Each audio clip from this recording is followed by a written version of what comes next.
Адахан мырза, Азаттыктан чечим боюнча кандай комментарий бересиз? Чечим жашасын Кыргыз адилеттүү соту. Жашасын Кыргыз. Аман болсун. Мына прокурор өзү айтып атат. Мыйзамсыз ушул мыйзамсыз, бирок күнөөлүү деп таап берсеңер Мадумаровду деп жалдырап отурганы, бул эмне дегени? Бул жапайычылык. Бул кызындай жапайычылык. Кеп маселе жөнүндө кетип бараткан жок, кеп Мадумаров жөнүндө кетип барды.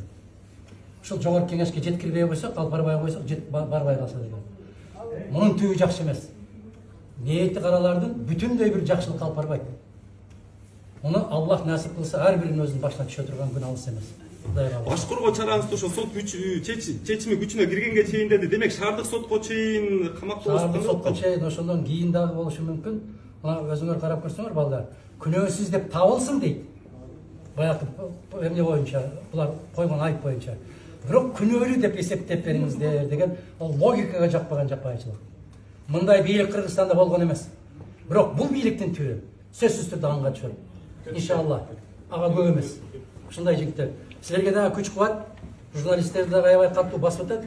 Чындык бир гана чыркыраган силердин колуңарда калды. Аман тургула, чындык ийилет бирок сынбайт дейт. Мен айттым, чындык ийилбейт дагы. Иншалла сынбайт дагы. Кудай кааласа келечек бизде. Бар эмне. Денсаулыгыңыз караңыз, орозоңуз сау болсун агай. Денсаулыгыңыз караңыз. Бекем болуңуз.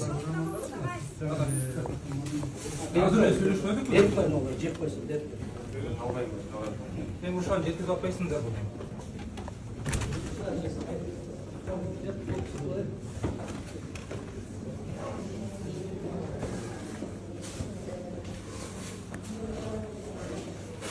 Ишин мауыз.